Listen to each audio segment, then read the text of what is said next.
I have found that even Judaism is not a BC religion. It did not exist in the BC, so when we talk about ancient Jerusalem, there was no ancient Israel. Jerusalem, yes, but no ancient Israel. So when you think about and how you have preachers and religious leaders talk about ancient Israel this and ancient Israel that, in point of fact, Israel is not a BC religion. The whole concept of the Old Testament was developed right around the 9th, 10th, and 11th and 12th century AD. So that the Old Testament is not an ancient record of an ancient people. There was no ancient Israel.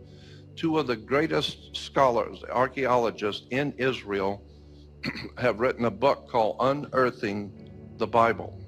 And these two men, these two archaeologists, are the best and the brightest of the archaeologists in Israel.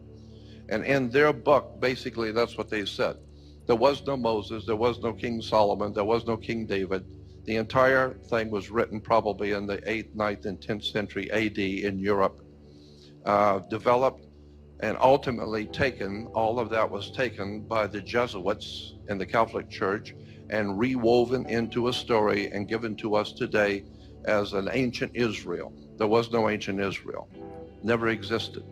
There was no Moses, there was no King Solomon. Solomon was Sol, Om, On. Sol is Latin for the sun, Om is the Hindu word for the creative force, and On is the name of the sun in Egypt.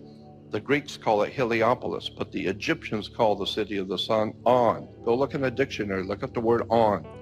It will tell you it's the city of the sun in Egypt. This is why you flip a light switch on, because it was a city of light. So you take Sol, Om, On, the three names of the sun in the ancient esoteric languages, it becomes Sol, Om, On. Or Sol.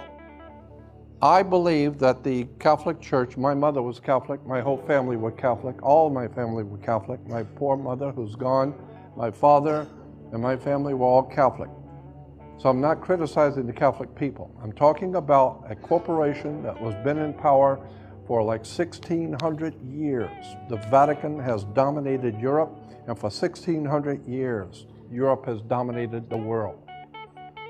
And so if you take the time to do the research, you will find that all of the stuff that's going on the earth today, all roads lead to Rome. The underworld, drug trafficking, meddling cartels out of South America, Central America, the drug cartels, Mexico and Central and South America are Catholic. So you better look at the church and find out what's really going on in Rome and who the Pope really is. And Pope comes from a Latin word, papa. Pope is papa. And papa is a door, because your papa was the door to life. So that's why you call him Papa. Papa is also Pope, comes from Papa. But so Papa is a door, but you can't open a door without a hinge. So in Latin, a hinge is called a cardinal. And so it's like a cardinal point on a map, a cardinal point on the zodiac. Cardinal is a hinge. And so the cardinals are the hinges for Papa to open the door to the Babylonian mysteries of Dagon, to the world. So the Catholic Church is opening the doors, the Pope is opening the doors to the Babylonian mysteries of Dagon. And when you find out what Rome really is and how it is a continuation of the Roman Empire, and that Caesar, under the ancient Roman system, Caesar was called Pontifex Maximus, or the great bridge builder. Well, today, that is the term that is given now to the Pope, Pontifex Maximus, the great bridge builder. Bridge builder being because he builds bridges to other nations. Takes over this country, that country, takes over here, and so he's building bridges to the whole world. The bridge builder, Pontifex Maximus, the Holy Father. And let me tell you one thing for damn sure, there is nothing holy in Rome. Ain't never been nothing holy in Rome. We're talking about Caesar. We're talking about pure power, the power of the sword.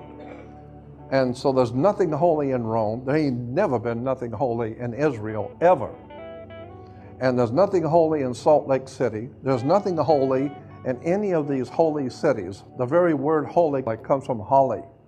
And as I've said so many times, the old Druids, who today, the Druids still run America. America's a Druidic country. Europe is a Druidic establishment. And then the old Druids of Europe, but even before the Roman Empire ever existed in Europe, Europe was run by a religious priesthood called the Druids. And so much of Druidism is in the Catholic Church, and Judaism is filled with Druidism. One of the most important symbols in the Druid religion, as I've said so many times, one of the most important Druidic symbols in that ancient priesthood was a magic wand, like Merlin the magician with his magic wand, or the orchestra leader. When he walks out before the orchestra, everyone's going to play to his tune. He's the master. Watch the magic wand. He calls the shots. So the magic wands were always made out of the wood of a holly tree. It's made out of Hollywood. Okay? And so once you understand that Hollywood is a Druidic white man's establishment for distributing magic and power around the world, and that's what Hollywood does. It's a magical system that takes your mind and puts it somewhere else and leads you through propaganda. And Hollywood has been telling us stuff for years that people have no idea in the world what's going on. Hollywood's telling you stories, but you're not listening. You're seeing it as entertainment. So I've called this one Where We've Been, Where We Are, and Where We're Going.